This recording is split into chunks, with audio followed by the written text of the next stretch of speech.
We won't say that. Welcome back. You catch me engrossed in my lovely gift from Michael. It's a Walton's calendar. There. Yes, and look. You see? And look, and there's the woman that Livy was based on, Earl Hammer's mother. Do you see? Ah. Thank you for this, and thanks to all of you, because you've been sending me in stuff too. Lots of calendars. Sadly, the calendars you've chosen to send me aren't quite as tasteful as Michael's. No, a lot of them are those kind of stupid nude calendars. You know, the sort that organisations and societies put together. The Women's Institute started it, and please will someone stop it. I mean, some of them make sense. Some of them make sense. Like, here's Newbury Women's RFC, right? And you think that's quite a sexy idea. But then you do sort of think to yourself, why have British farmers chosen to do it? It says support British farmers. And frankly, I think some of them do need a little support.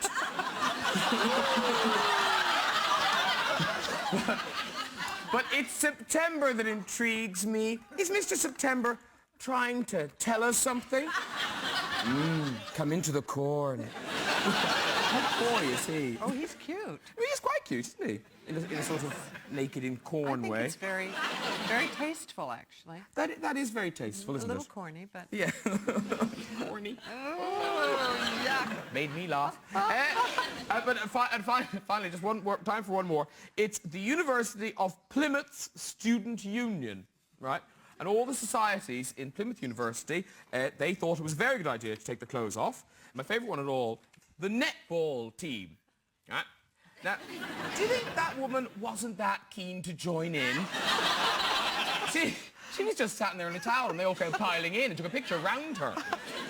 And you look at the picture and you think, who could the gang leaders have been? Whose idea might it have been to pose for this picture? Do you think it was possibly those two women in the doorway? They seem a little more practiced than the others, don't they? So listen, there's loads of them out here. So if you have any nude calendars of your own, please send them to me. Remember, they've got to be local societies or small businesses to count. And, of course, glamour must be out of the question. Oh, hello. I'm Little Mouse. I'd like to introduce you to a great lady. Oh, God, my nose itches so much. I'd like to introduce you to a great lady who looks after small furry creatures like me who could die and no one would care. Please, welcome to the So Great Norton Show, the vet of the moment, Trude Mostue-part.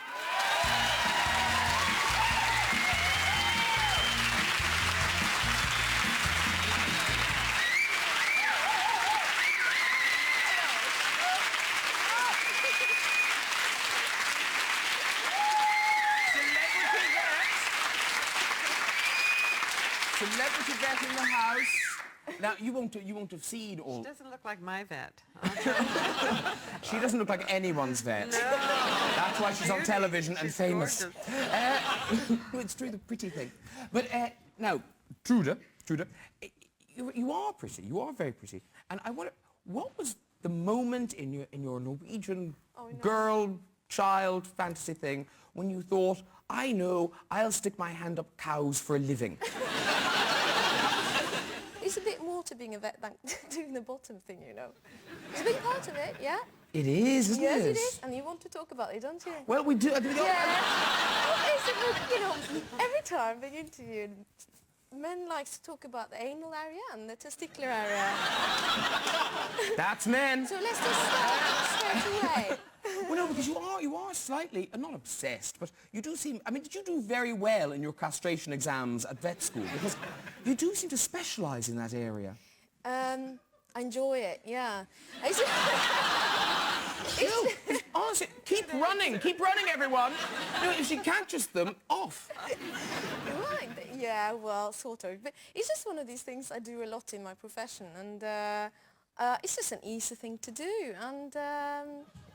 I don't know what else to say. But now, this week, we saw you did a camel. Oh, yeah. Was that your castration golden grail? You know, that was really good, because Yeah, that was great. They were really big, but it's not the size that I'm worried. It's not the size that fascinates me, but it do.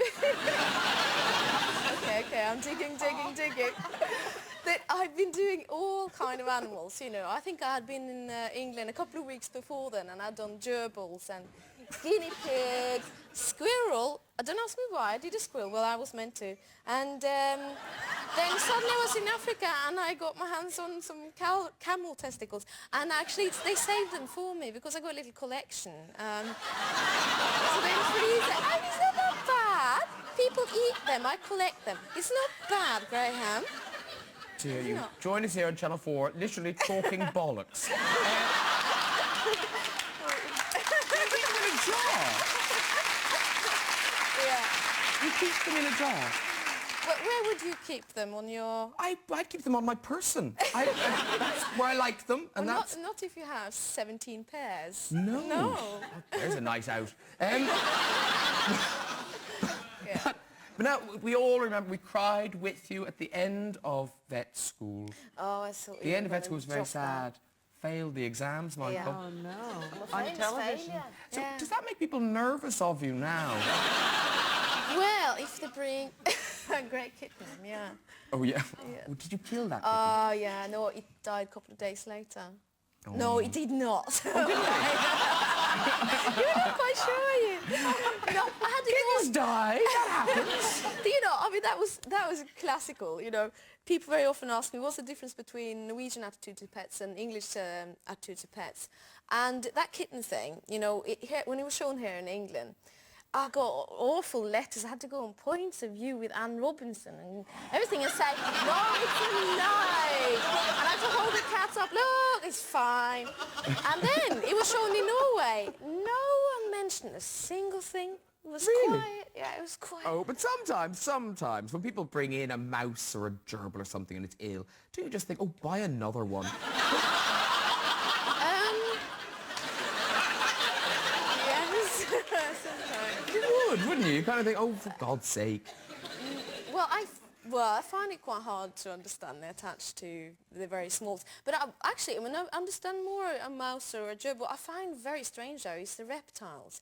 I mean, how can a chameleon be interesting? How can you be fond of a snake? I mean, they just go like that. And then they go like that. That's uncanny, isn't it? Yeah. She didn't train as an actress, Michael. Yeah. Look at the animal study. Now, listen, it's nearly time. God, I can't believe it. It's nearly time for our bed.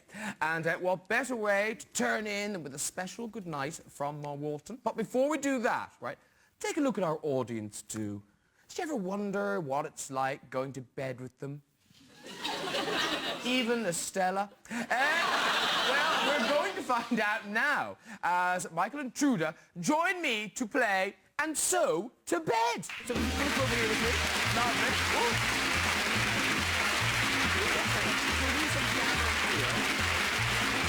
Now, I do like this. I think Tracy Emin nearly won the Turner Prize for something very similar. We asked everyone in the audience to bring in things they had in their bedroom. Okay. You know, be it night dresses, night attire, whatever. So we're just going to go through them now. Who brought in that? Who sleeps in that? Estella! No! I hate to think the emergency purposes you put that to. It's not good. I don't. Now, look, someone brought in a sort of Walton-esque affair here. Oh, look, complete with the little... Look at that. Isn't that so cute? Whose is this? Oh, you there, sir. Hello. What's your name? Robin. Robin. Do you wear it often? Sometimes when it gets cold, yes. When he gets cold. Oh, Robin gets into his bright red jammies in bed. Do you sleep alone in that? Sometimes, yeah. You mean sometimes you don't? I dread to think what goes on. But this frightens me, but yet I will ask. Who brought this in? Man up there. What's your name, sir? Steve. Steve, Trude will be after you with this, won't she? Tightening it nightly till they dry up and fall off. Do you really wear this often? I have done, yeah. You have done, yeah. Yeah, great. Was it a success? Very painful. So not a success, really? No. No. Do you understand? I don't know what it is. No, And no one's me what going it to is? tell you. Do you put it where I think you put it? yeah. Yes. Okay. And the idea is it restricts blood flow. But you know, I haven't got a clue what this one. Do you put all of it in? Let us see. So you shove everything through there. Yeah, kind Isn't that worrying? I mean, it will drop off. But the difficult must be getting it off again. Must be quite. Yeah, that's hence why it was painful. That's the painful Do part. they come in Really? different sizes? Oh, You can do, yeah. well, that's not good enough, Trude. You have been working with animals for too long. I was going to talk to these teddies, but I don't think I can now. I think there is some teddy abuse needs to be reported here. Who owns this? Oh, no, it's a boy. Yeah. See, everyone's going to fall in love with him now because he has a teddy. His name's Tim. Tim the Teddy. Tim. It is Tim the Teddy. What's your name? Lionel. Lionel. You didn't think somewhere in your childhood it might have struck you, good idea to swap those names? Because Lionel's fine for a bear. Do you know, in a bitter Teddy irony, he's blind in one eye and the ear covers his other. Who has worse Teddy luck than Tim? Thanks for bringing all this rubbish in.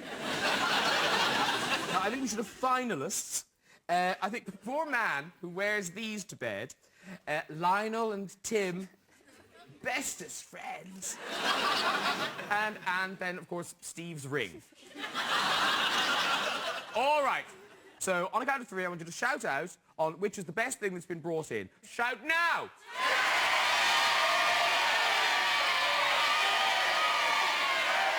It's the ring, I'm afraid. I'm so sorry. I wanted Ted to win as well, but it's Steve and his ring. Come down, Steve.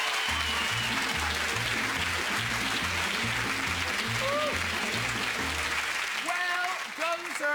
You've won a bit of a prize for bringing in your ring. I'll give it back to you there, and you can pack that now because you've won a fantastic weekend for two in bed with your ring in Paris, courtesy of Travelocity.co.uk. Aren't you pleased? Fantastic. There you go. All right, well done. I'm fun in Paris for life. That's it. My thanks to my guests, Micheal and Trude Mostue. But as always, so much we haven't had time to talk about. You know, no time to talk about Gary Glitter enjoying his first week of freedom. You know, he only served 2 months of a 4-month sentence, but then he always did love half terms. Steady. It was quite bad. But look, that's it. Except for one final thing. Micheal? Good night, Graham. Good night, everybody. Good night!